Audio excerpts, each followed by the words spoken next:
So hi guys, welcome back to my to videos. तो इस video में दोस्तों डिस्कस करने वाले हैं यहाँ पर कुछ इंपॉर्टेंट कंपनीज को और उनसे रिलेटेड कुछ इंपॉर्टेंट अपडेट्स हैं जिसकी बात करेंगे इस वीडियो में। तो चलिए दोस्तों वीडियो की शुरुआत करते हैं। सबसे पहली कंपनी की बात करते हैं। पहली कंपनी का नाम है दोस्तों Godfrey Phillips India limited. But इसको डिस्कस करने से पहले दोस्तों, अगर आपने अभी तक चैनल को सब्सक्राइब नहीं किया है तो चैनल को सब्सक्राइब करके बेल आइकन को प्रेस कर लो और सेबी रजिस्टर्ड टेलीग्राम चैनल को भी ज्वाइन कर लो, जिसका लिंक आपको डिस्क्रिप्शन में देखने को मिल जाएगा। और एक डिस्क्लेमर भी है, जो भी कंपनी से रिलेटेड न्यूज़ एंड अपडेट्स हम लोग कवर करेंगे वो सारी न्यूज़ एंड अपडेट्स सिर्फ और सिर्फ एजुकेशन पर्पस के लिए है, सीखने के लिए है। तो इसको किसी भी तरह का इन्वेस्टमेंट एडवाइस मत समझना, आप खुद से रिसर्च और एनालिसिस भी कर सकते हैं। तो चलिए दोस्तों वीडियो की शुरुआत करते हैं। सबसे पहले बात करते हैं गॉडफ्रे फिलिप्स से रिलेटेड कुछ इंपॉर्टेंट न्यूज़ एंड अपडेट्स के बारे में। सो दोस्तों, गॉडफ्रे फिलिप्स की अगर हम बात करें तो आज के दिन वंस अगेन ये कंपनी काफ़ी ज़्यादा चर्चा में देखने को मिल रही थी अपने अच्छे परफॉर्मेंस की वजह से। भले वो परफॉर्मेंस कंपनी आपको सस्टेन करती हुई देखने को नहीं मिली, बट मॉर्निंग सेशन में कंपनी का परफॉर्मेंस हमें वंस अगेन काफ़ी अच्छा देखने को मिल रहा था। बट अगर हम बात करें कल के दिन की और परसों के दिन की और आज के दिन की, अगर तीनों ट्रेडिंग सेशन की बात करें तो यहाँ पर गॉडफ्रे फिलिप का जो शेयर है वो रॉकेट वाला परफॉर्मेंस डिलीवर किया है, क्योंकि तेज़ी हमें अप टू 31% तक की देखने को मिली है। और इस तेज़ी के पीछे का प्रॉपर रीज़न क्या है, तो प्रॉपर रीज़न भी आपको पता होना चाहिए। रिसेंटली गवर्नमेंट ने इस कंपनी के जो प्रोडक्ट हैं उस पर टैक्स बढ़ाया था। प्रोडक्ट क्या है? टोबैको प्रोडक्ट्स हैं। अब टैक्स जो बढ़ाया था तो टैक्स वाला जो अमाउंट है वो इम्प्लीमेंट कर अपने प्रोडक्ट के प्राइस को बढ़ाकर कंपनी कंज्यूमर को न्यू प्राइस पे अपने प्रोडक्ट सेल करेगी, जो कि पिछले बार के मुकाबले ज़्यादा होगा। तो जो टैक्स बढ़ने वाला प्राइस था वो कंपनी ने कंज्यूमर को पास ऑन कर दिया है। अब इन सारी चीज़ों की वजह से एस्टिमेट किया गया था स्टार्टिंग में कि इस कंपनी के जो इबिट्टा हैं उसमें 8 से लेकर 15% तक का इम्पैक्ट हमें देखने को मिलेगा। यानी कि अगर मान लो कंपनी का 100 रुपये का इबिट्टा है तो पहले मार्केट एज्यूम कर रही थी कि 85 रुपये तक कंपनी का इबिट्टा आ सकता है, ये बढ़ते प्राइसेस की वजह से। और कुछ केस में माना जा रहा था कि 85 नहीं तो 92 रुपीज़ तक तो हमें डेफिनेटली देखने को मिल ही जाएगी। तो 8 से लेकर 15% तक का एस्टिमेट था इबिट्टा में नुकसान होने का। बट अभी अगर देखोगे तो एक्सपेक्टेशन थोड़ी सी चेंज हो चुकी है, क्योंकि इबिट्टा का जो नंबर है अभी के टाइम पे डिक्लाइन का, वो 2% तक हमें देखने को मिल रहा है। और इसका सबसे बड़ा रीज़न क्या है? सबसे बड़ा रीज़न है एडिक्शन। इस कंपनी के जो प्रोडक्ट हैं उसकी एडिक्शन लोगों की इतनी ज़्यादा है कि अगर कंपनी अपने प्रोडक्ट के प्राइस को भी बढ़ाए तो भी कंपनी के जो वॉल्यूम है उसमें कोई मैसिव डैमेज हमें देखने को नहीं मिलता। अब कार कंपनी के एग्जांपल से समझो। एक कार कंपनी है, ठीक है, मान लो टाटा मोटर्स ही है। वो अपने कार की प्राइस अगर 10% से बढ़ा ले तो उसके जो कार का डिमांड है वो कम हो जाएगा, क्योंकि टाटा मोटर्स के लोग एडिक्ट तो है नहीं, उनके पास और भी ऑप्शंस हैं। बट जो एडिक्शन वाले प्रोडक्ट्स होते हैं उसमें अगर टैक्स बढ़ भी जाए तो भी लोग उसको कंज्यूम करते ही हैं। और इस कारण क्या है कि कंपनी ज़्यादा बढ़ते प्राइसेस की वजह से ज़्यादा रेवेन्यू और ज़्यादा प्रॉफिट रिपोर्ट भी कर सकती है। अगर कंपनी मान लो टैक्स बढ़ने की वजह से अपने प्रोडक्ट का प्राइस 10 से 12 कर दे रही है और उसको अगर 13 भी कर देती है तो कंपनी तो 1 रुपये ज़्यादा कंपनी कमाएगी पिछले बार के मुकाबले, टैक्स के नाम को लेकर। तो यही सारी चीज़ें हैं जो कि आपको नोट करनी है, और इन्हीं सारी चीज़ों की वजह से गॉडफ्रे फिलिप का परफॉर्मेंस हमें अच्छा देखने को मिल रहा है। और अच्छा इसलिए भी है क्योंकि 52 वीक हाई से कंपनी में अच्छा खासा गिरावट आपको देखने को मिल रही थी। गिरावट का नंबर 36.6% तक हमें देखने को मिल रहा था। सो अगर आप इस कंपनी के शेयर होल्डर हैं तो बेशक इन सारी चीज़ों को आप नोट कर सकते हैं। शेयर होल्डर नहीं है आप इग्नोर कर सकते हैं।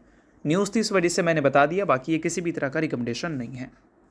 सो अब दोस्तों वीडियो में आगे बढ़ने से पहले बात कर लेते हैं एक सेबी रजिस्टर्ड टेलीग्राम चैनल के बारे में जिसका नाम है ट्रेडर पाजी। इनका रजिस्ट्रेशन नंबर आप यहाँ पर नोट कर सकते हैं। 8 साल से भी ज़्यादा का एक्सपीरियंस है इनको ऑप्शन एंड स्विंग ट्रेडिंग में। और इनके टेलीग्राम पे चैनल, इसके अलावा दोस्तों मार्केट समरी से रिलेटेड कंप्लीट डिटेल्स आपको यहाँ पर अपडेटेड देखने को मिलती है। उसके अलावा मार्केट के जो इंपॉर्टेंट लेवल्स हैं वो सारी चीज़ें भी आप यहाँ पर चेकआउट कर सकते हैं। साथ में दोस्तों कंपनी के टेक्निकल्स को प्रॉपर एनालिसिस कर यहाँ पर अपडेट किया जाता है, जिसको भी चेकआउट आप कर सकते हैं बिल्कुल फ्री ऑफ कॉस्ट। तो लिंक आपको डिस्क्रिप्शन में देखने को मिल जाएगा, लिंक के थ्रू जाकर चैनल को बिल्कुल फ्री में आप ज्वाइन कर सकते हैं।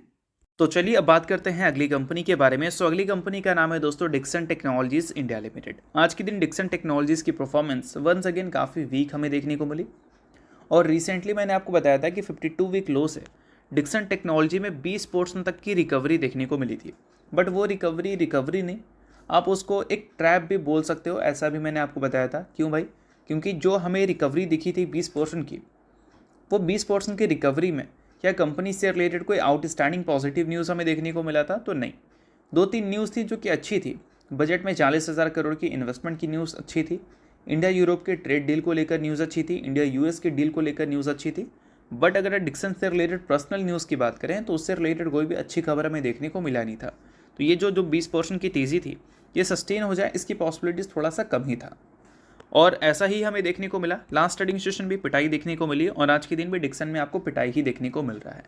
आज के दिन की पिटाई के रीजंस की बात करें तो वंस अगेन कंपनी को लेकर एक रिपोर्ट पब्लिश हुआ है और रिपोर्ट के बाद शेयर में गिरावट देखने को मिली है क्योंकि कंपनी को कर दिया गया है डाउनग्रेड। अब डाउनग्रेड किया है तो किसने किया है, तो डाउनग्रेड किया है CLSA ने। और साथ में उनके जो रेटिंग्स हैं उसको भी उन्होंने कम कर दिया है, टारगेट प्राइस को भी उन्होंने कम कर दिया है। क्यों भाई? क्योंकि AI सुपर साइकिल की वजह से कंपनी का जो आउटलुक है वो हर्ट हो सकता है, यानी कि कंपनी का जो गाइडेंस है उसको कंपनी कम कर सकती है, सिंपल भाषा में अगर हम बात करें तो।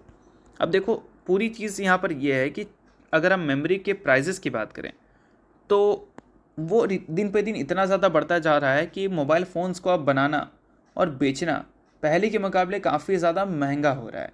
और डिक्सन टेक्नोलॉजी का मेन जो रेवेन्यू सोर्स है वो मोबाइल मैन्युफैक्चरिंग से ही तो जनरेट होता है। अगर कंपनी मोबाइल मैन्युफैक्चरिंग से मेन रेवेन्यू अभी जनरेट कर रही है, इसको अगर कंपनी शिफ्ट कर कर कंज्यूमर इलेक्ट्रॉनिक्स पे आ जाती है तो उस केस में क्या है कि कंपनी में कुछ उम्मीद हम कर सकते हैं अच्छा, बट कंज्यूमर इलेक्ट्रॉनिक्स का जो डिमांड है वो अच्छा होना चाहिए। तो ये सारी चीज़ें हैं जो कि आपको ध्यान में रखनी है। बाकी अगर हम बात करें CLSA की तो पहले उन्होंने इतना टारगेट सेट कर रखा था इस कंपनी का और अभी इतना कर दिया है और 23% उन्होंने डाउनग्रेड किया है टारगेट को। बट करंट मार्केट प्राइस से अगर देखोगे तो 5% अपसाइड पोटेंशियल है कंपनी के पास। अब देखो दोस्तों पूरी चीज़ यहाँ पर आपको मेंशन देखने को मिलेगी इस डेटा से। मेमोरी के प्राइजेस की बात करें तो रिसेंटली वो काफ़ी ज़्यादा बढ़ा है। अगर हम कॉन्ट्रैक्ट रेट्स को देखें तो वो हमें 119% से बढ़ती हुई देखने को मिली है। मंथ ऑन मंथ बेसिस पे 63% से बढ़ता हुआ दिखा है। और नेट कॉन्ट्रैक्ट प्राइजेस की बात करें तो वहाँ पर 37 से लेकर 67% तक की तेज़ी हमें देखने को मिली है। तो इन सारी चीज़ों की वजह से CLSA ने बताया है कि उनका मानना है कि इनके जो स्मार्टफोन वॉल्यूम्स हैं वो रिस्की फैक्टर कंपनी के लिए बन सकते हैं, क्योंकि मेमोरी कॉस्ट और सेलिंग प्राइस दोनों 10 से 15% तक इंक्रीज़ हो सकता है। मतलब सॉरी, कहने का मतलब ये है कि हायर मेमोरी कॉस्ट की वजह से जो एवरेज सेलिंग प्राइस है स्मार्टफोन्स का वो 10 से 25% तक इंक्रीज़ हो सकता है, ये मेंशन किया गया है इस रिपोर्ट में। और इन्हीं सारी चीज़ों की वजह से डिक्सन टेक्नोलॉजीज़ में आज के दिन फिर से गिरावट हमें देखने को मिल रही है। अब देखो कंपनी बुरी नहीं है, बट कंपनी का फेज़ बुरा चल रहा है और इसी वजह से गिरावट दिख रहा है। अगर कंपनी के बारे में अच्छी बातें आप देखोगे तो बहुत सारी अच्छी बातें देखने को मिलेगी, बट अभी कंपनी का बुरा फेज़ है और ये फेज़ 2019 में भी चला था, 2021 में भी चला था।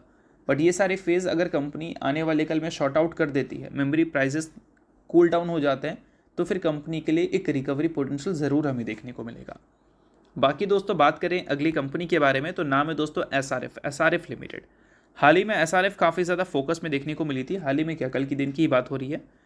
फोकस में क्यों थी भाई? क्योंकि SRF के शेयर में हमें गिरावट देखने को मिला था। गिरावट का रीज़न क्या था? कंपनी के प्रोमोटर हैं कामा होल्डिंग्स, जिसने कंपनी के 3% स्टेक्स सेल किया था। सो अगर आप इस कंपनी के शेयर होल्डर हैं तो इस चीज़ को आप नोट कर सकते हो। 3% स्टेक जो सेल हुआ था वो ओपन मार्केट में हुआ था। तो ये सारी चीज़ें इंपॉर्टेंट है अगर आप SRF के शेयर होल्डर हैं तो। बाकी नेक्स्ट बात करते हैं दोस्तों, तो वो है IRFC, यानी कि Indian railway finance corporation limited. अब IRFC को देखोगे तो ये कंपनी कभी अच्छा परफॉर्म करती है तो कभी ख़राब परफॉर्म करती है। बट एक बात क्लियर है, जब कंपनी अच्छा परफॉर्म करती है तो न्यूज़ बेसिस पे अच्छी परफॉर्मेंस आपको देखने को मिलती है, और जो ख़राब परफॉर्म करती है वो ग्रोथ बेसिस पे ख़राब परफॉर्म करती है। अब जनरली क्या होता है कि मार्केट में उल्टा होता है, कोई भी कंपनी अच्छा परफॉर्मेंस न्यूज़ बेसिस पे नहीं ग्रोथ बेसिस पे करती है और ख़राब परफॉर्मेंस न्यूज़ बेसिस पे करती है।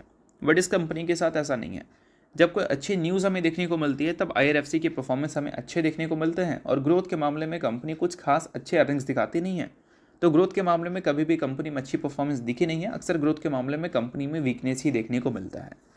अब एक न्यूज़ हमें देखने को मिल रही थी जिस कारण आपको IRFC और बाकी रेलवे कंपनीज भी काफ़ी ज़्यादा फोकस में देखने को मिल रही थी।